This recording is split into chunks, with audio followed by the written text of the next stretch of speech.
दोनही राष्ट्रवादी एकत्र लढण्यासाठी शरद पवार यांच्या पक्षांकडनं काही अटी घातल्या गेल्यात। एकत्र लढलो तरीही आपापल्या चिन्हावरच लढणार अशी सूत्रांची माहिती समोर येते। शरद पवार यांचा पक्ष तुतारे चिन्हावरच लढणार आहे आणि एकत्र लढले तर शरद पवारांचा पक्ष सकारात्मक आहे का? आपल्यासोबत सागर आव्हाड जोडले गेलेले आहेत। सागर, नेमक्या कोणत्या अटी आहेत, सविस्तर माहिती द्याल? आपण जर बघितलं तर राष्ट्रवादीच्या वरिष्ठ नेत्यांकडून माहिती समजते की दोन्ही राष्ट्रवादी जर एकत्र आल्या तर शरद पवार राष्ट्रवादीकडून काही अटी ज्या आहेत त्या अजित पवारांच्या पक्षासाठी घालून देण्यात आलेल्या आहेत।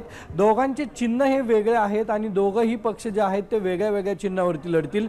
अजित पवार यांचं चिन्ह जे आहे ते घड्याळ आहे आणि शरद पवारांच्या पक्षाचं चिन्ह हे तुतारी आहे।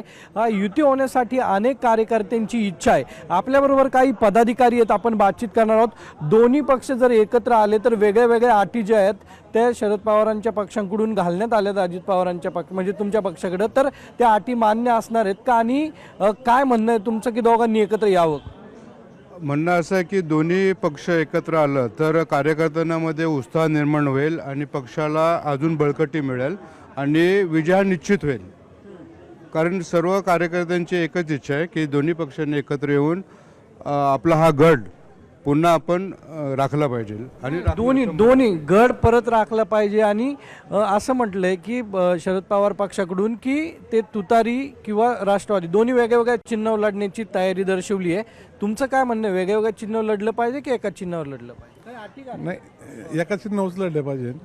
एका चिन्हावर लढलं तर 100% विजय हा राष्ट्रवादी काँग्रेस पार्टीचा पिंपरी चिंचवडमध्ये होईल। मग कुठल्या राष्ट्रवादीचा होईल? अजित दादा नाही, पण मग त्यांनी अटी घातल्यात ना, तुतारी आणि वेगळं वेगळं चिन्ह पण सांगितलं। नाही, वेगवेगळं चिन्ह, एक चिन्ह जर असेल तर 100% विजय राष्ट्रवादी काँग्रेस पार्टीचा पण होईल। मग एकत्र यावं वाटतं का? एकत्र यावंच वाटतं ना।